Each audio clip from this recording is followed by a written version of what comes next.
Hello student, तो this is BSc best online class. तो आज हम पढ़ेंगे बीएससी 5th सेमेस्टर का लेक्चर 9 है। ये लेक्चर 8 तक आप हमारे चैनल पर प्लेलिस्ट देख सकते हैं। तो इसमें पढ़ेंगे हम बायर स्ट्रेन थ्योरी यानी बायर विकृति सिद्धांत। इसमें है उच्च साइक्लो एल्केनो यौगिकों के स्थायी तथा निम्न साइक्लो एल्केन यौगिकों व असंतृप्त हाइड्रोकार्बनों की क्रियाशीलता को समझाने के लिए बायर द्वारा प्रतिपादित सिद्धांत बायर विकृति सिद्धांत कहलाता है। तो इसमें क्या कहा है, जो उच्च साइक्लो एल्केन होते हैं जैसे साइक्लोहेक्सेन, साइक्लोपेंटेन, जो उच्च साइक्लो एल्केन होते हैं उन यौगिकों के स्थायित्व मतलब उनके स्थायित्व के बारे में, और जो निम्न साइक्लो एल्केन होते हैं और असंतृप्त हाइड्रोकार्बन जिसमें मतलब डबल बॉन्ड और ट्रिपल बॉन्ड पाया जाता है, उनकी क्रियाशीलता को समझाने के लिए बायर ने एक सिद्धांत दिया था जिसे क्या कहते हैं, बायर विकृति सिद्धांत कहते हैं। तो इस सिद्धांत के अनुसार इस सिद्धांत में देखते हैं क्या क्या है। फर्स्ट पॉइंट है इसमें कार्बन की 4 संयोजकताएं एक चतुष्फल के 4 कोनों की ओर निर्देशित होती हैं। मतलब इसमें क्या कहा है, कार्बन की 4 संयोजकताएं होती हैं। जैसे कार्बन है, ये कार्बन है और इसकी 4 संयोजकताएं होती हैं।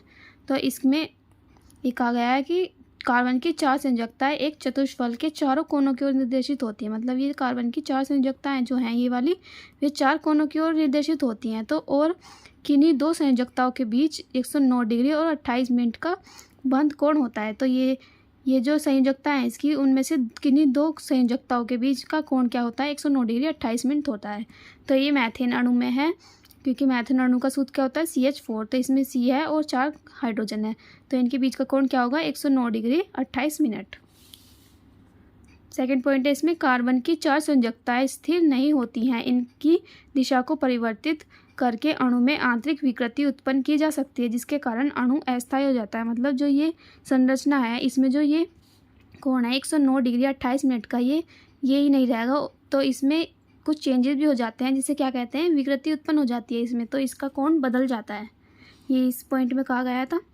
थर्ड पॉइंट है सामान्य बंध कोण यानी 109 डिग्री 28 मिनट जो इसका सामान्य बंध कोण है से विचलन जितना अधिक होता है, अणु में विकृति उतनी ही अधिक होती है और अणु उतना ही कम स्थायी होता है। मतलब इसमें क्या कहा है, जो विचलन कोण होता है उसमें ये सामान्य कोण है, उसमें जो विचलन हुआ वो जितना अधिक होगा ना, उसमें उसका स्थायित्व उतना ही कम होगा। ठीक है, तो इसमें क्या है, अणु में विकृति उतनी ही अधिक होगी। जैसे ये विकृति कोण है, ये इसके व्युत्क्रमानुपाती होता है किसके, स्थायित्व के। जो विकृति कोण है उसमें विचलन कोण भी कहते हैं, ये दोनों सेम ही है। तो अगर स्थायित्व बढ़ेगा तो विचलन कोण घटेगा, और विचलन कोण बढ़ेगा तो ये स्थायित्व घटेगा। ठीक है, ये इसका व्युत्क्रमानुपाती होता है ये वाला। विकृति कोण अगर बढ़ेगा तो स्थायित्व घटेगा, और स्थायित्व बढ़ेगा तो विकृति कोण घटेगा। नेक्स्ट देखते हैं।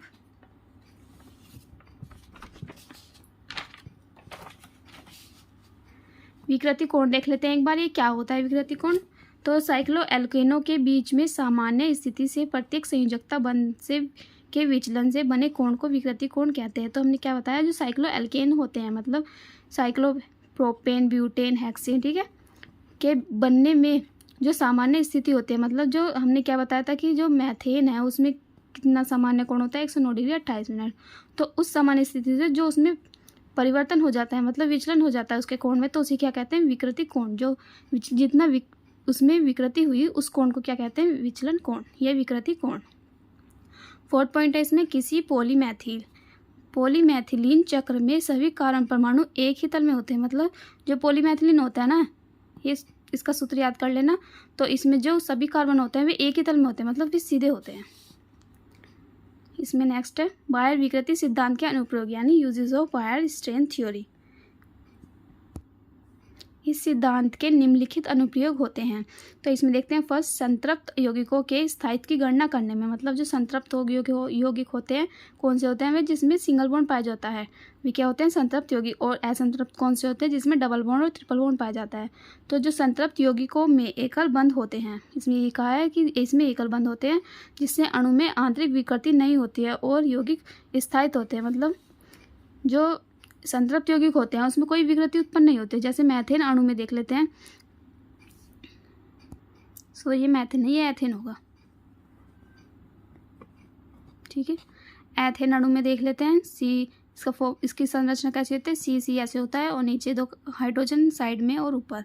ठीक है, इसमें कोण क्या बनेगा, 109 डिग्री 28 मिनट। इसमें कोई भी विकृति उत्पन्न नहीं होगी। उसमें ये कहा गया है कि जो संतृप्त यौगिक में जो एकल बंध होता है जिसमें अणु में आंतरिक विकृति नहीं होती है, मतलब इसमें नो स्ट्रेन होगा, मतलब कोई विकृति नहीं होगी और ये क्या होगा, स्थायित्व होगा।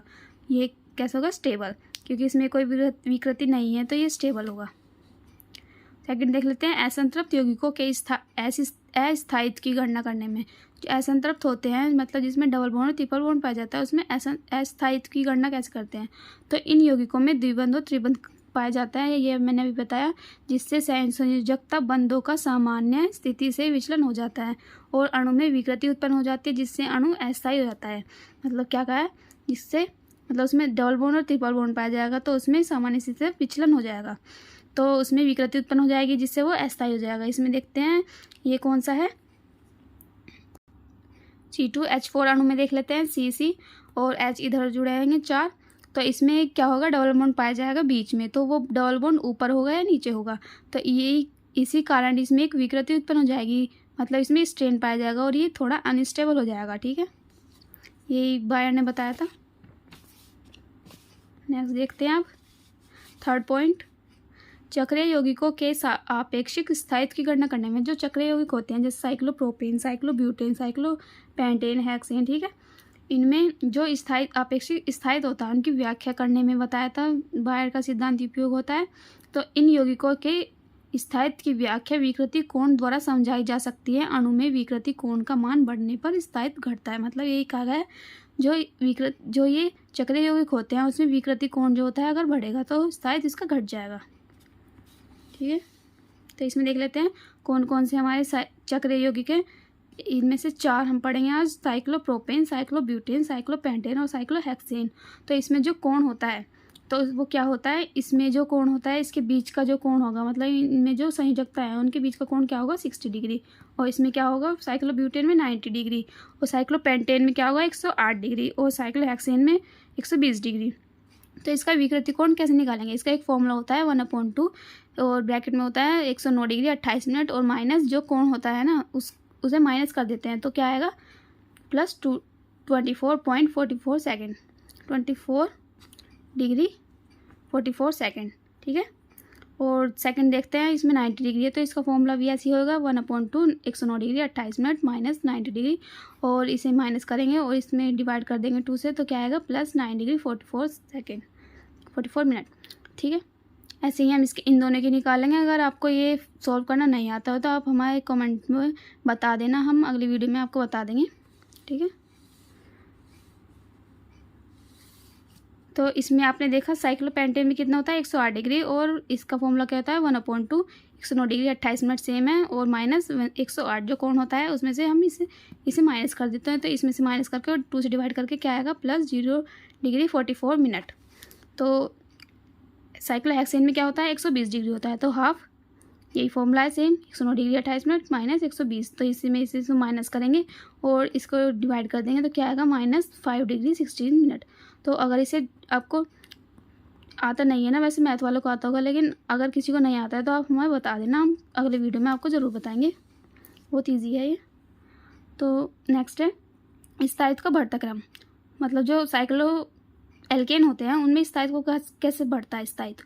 ठीक है, साइक्लोप्रोपेन सबसे मतलब कम स्थायी है, और फिर साइक्लोब्यूटेन उससे ज़्यादा है, फिर साइक्लोहेक्सेन, फिर साइक्लोपेंटेन, मतलब साइक्लोपेंटेन सबसे ज़्यादा स्थायी है और साइक्लोप्रोपेन जो है सबसे कम स्थायी है। अतः स्पष्ट है कि बायर विकृति सिद्धांत के अनुसार विकृति कोण साइक्लोप्रोपेन में सबसे अधिक होगा। मतलब जो साइक्लोप्रोपेन है, ये जो साइक्लोप्रोपेन है इसका स्थायित्व उसके कम है, तो स्थायित्व के व्युत्क्रमानुपातिकता क्या, विकृति कोण। तो अगर जिसका स्थायित्व सबसे कम होगा उसका विकृति कोण सबसे अधिक होगा।